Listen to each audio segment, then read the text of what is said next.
has our culture become a predatory culture? And who's the prey? Who's getting preyed upon? Yeah, our culture is pimped out. Pimped out. It is pimped out, and we don't even know who the pimp is. Most of us have no idea, that we're under such control. But it is just a vicious cycle of bad food that makes you sick. Yep. Then they give you a drug that's supposed to make you better, but they don't take care of the root of the problem, so you have to go back and get more drugs. And then they keep you on these drugs long enough to take your money, and then you die.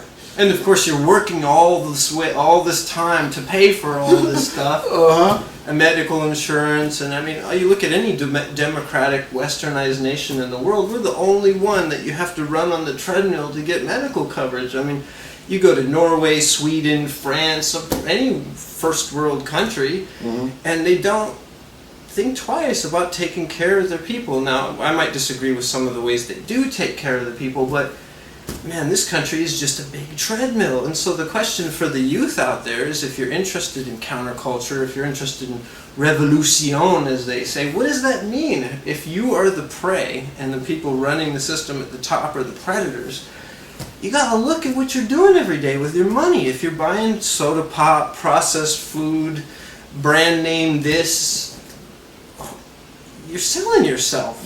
You ain't working for yourself no more. And a lot of people will say, if you bring up different, unjust matters that are going on in this country, people say, well, I can't do anything about it. I mean, what can we do about it? What can we do about it? But this is something that you can do. Right. You can do it literally right now. You can go through your cupboards and look at everything that has high fructose corn syrup and trans fats and all that stuff, and throw it away and tell yourself, okay, I'm not going to buy that. And I'm going to tell a couple people too, about what I'm doing, so maybe they'll be inspired to do it as well. But this is something that everybody can do. Yeah. It's so important. It could become a point of pride in our youth culture. I think if we're out there riding skateboards, BMX bikes, and surfing, I think what would go perfectly seamless with that is if after the surfing, after the biking, we go for the best quality meal we can find, and it doesn't have to be that expensive. There's farmers markets, health food stores all around, but I think it should be revolutionary, it should be cool, it should be popular to not buy things from corporations which actively work against your long-term interests at every level. But yet we're doing the opposite. We got Rockstar energy drinks being downed by the billions. It's like, I wonder if people even realize that they're the prey. I mean, think of it this way, if you are skateboarding, if you are riding your bike, if you are surfing, if you want to do that to the best of your ability, if you really want to do it right, if you want to be a good skater, a good biker, a good surfer, you got to put the right fuel into your body. You want to heal? You get broke down doing those things. You got to heal. Exactly. And so you have to put the right fuel in the body to do it. If you have a mean boss, you're gonna challenge his authority or her authority. You're gonna bitch and complain about that boss. But we don't realize that we have almost like a hidden boss going on. There's somebody out laying out, almost structuring and controlling your life without you knowing it. Yeah. And I think once people realize, oh man, there's this hidden hand up there, and there are real people up there making these decisions in some boardroom somewhere, we are going to do this. We're going to give them food that makes them hungry. Yeah. We're going to give them food that makes them fat, because we need to increase our quarterly profits. You know what I'm saying? And we know they do. We know that companies like McDonald's, for example, add things into the French fries to give the impression that there's nutrition in there, like a beef flavoring, for example, in the French fry when there ain't any beef in there.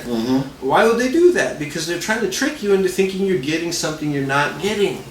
They're effing with you. They know exactly how much salt it takes to trigger off the apostat. Or to turn it off. They know which chemical flavors get you to think that what you're eating is good for you. I mean, they literally pay scientists round the clock to figure out ways to trick you into thinking you're getting shit you're not. There's literally a person or people who do this. That's crazy to me, man. When you really think about it that way, there's really a team of people literally working against you to make more money. That is wild. That is so unethical to me, but that's just the way things are, and you have to almost, this might sound bad, but almost put yourself in their shoes. value money the way that they value money. I mean, money is good. I have no problem with money, but think about it. Gosh, to the 100th degree, this value they have for money, and realize how people don't like to educate themselves. Mm-hmm. How people don't like to read. How people don't like to pursue the information. You can pretty much say, this is too easy. All we have to do is tell them that such and such is good for them, and they'll buy it. And we got to pay enough celebrities to drink it or eat it in front of a camera. Let me tell you a secret that I know. There's a lot of top athletes who are selling you stuff that you should not be eating, who are doing the total opposite behind closed doors. They're hiring the best nutritionists, the best physical therapists, the best exercise specialists on the planet to dial in their nutrition. They got custom chefs who make them French cuisine, Italian cuisine. I'm not saying all of them do it, but this is a growing trend. And I know, without telling you which ones, that some of these people are turning around selling you soda pop. They're selling you sugar, refined sugar with no nutrition in it. They're doing it because they can't stop their desire to get that $5 million contract. Mm-hmm. That's easy money. It's easy as hell. They've been playing basketball their whole life. Now all they got to do is tip a bottle back and they're going to make $5 million. Could you imagine? Wow. So I think we really got to get serious about what we're putting in our bodies. If you want to grow old gracefully, if you don't want to be at the mercy or dependent on a system, you have to think about it. And when you read that label, like you said earlier, and you see all kinds of stuff that it wasn't put there by the creator, or whatever the creator is, whatever you believe, you got to know that is for a reason, and it's almost always to make more money off of you. If they're making more money off of you, you should feel uncomfortable about that, in my opinion. Mm-hmm. You feel me on that? You should feel pimps. You should feel pimps. You should feel straight up pimps. I mean, that's how it is. And I mean, as I've said in many other videos, we're having this conversation about the culture.